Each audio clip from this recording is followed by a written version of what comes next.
Chapter 20. For the kingdom of heaven is like a landowner who went out early in the morning to hire men to work in his vineyard. He agreed to pay them a denarius for the day and sent them into his vineyard. About the third hour he went out and saw others standing in the marketplace doing nothing. He told them, "You also go and work in my vineyard, and I will pay you whatever is right." So they went. He went out again about the 6th hour and the 9th hour and did the same thing. About the 11th hour he went out and found still others standing around.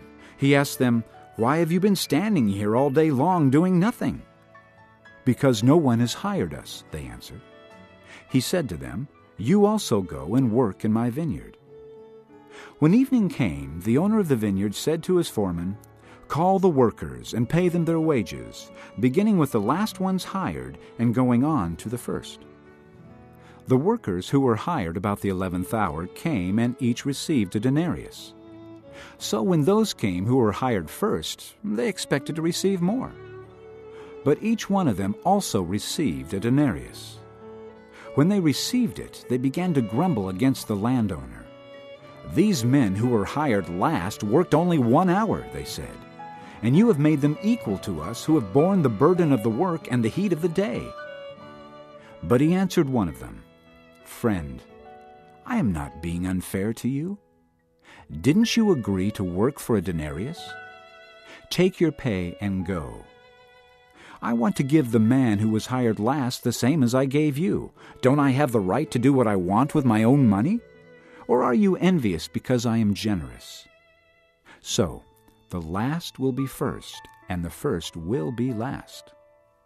Now as Jesus was going up to Jerusalem, he took the 12 disciples aside and said to them, "We are going up to Jerusalem, and the Son of Man will be betrayed to the chief priests and the teachers of the law.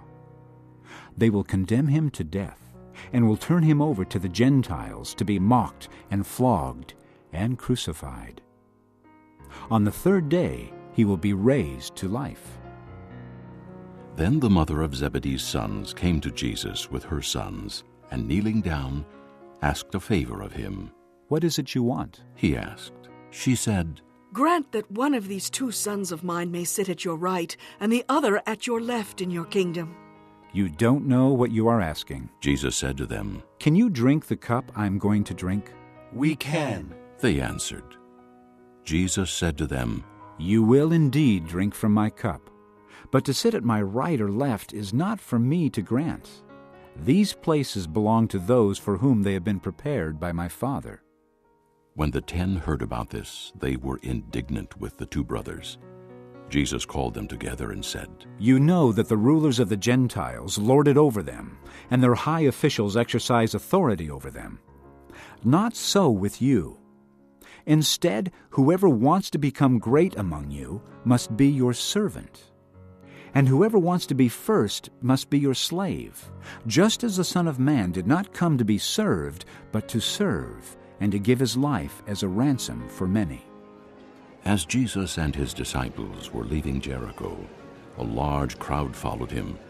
2 blind men were sitting by the roadside, and when they heard that Jesus was going by, they shouted, "Lord, Son of David, have mercy on us." The crowd rebuked them and told them to be quiet, but they shouted all the louder, "Lord, Son of David, have mercy on us." Jesus stopped and called them. "What do you want me to do for you?" He asked. "Lord, They answered. we want our sight." Jesus had compassion on them and touched their eyes. Immediately they received their sight and followed him.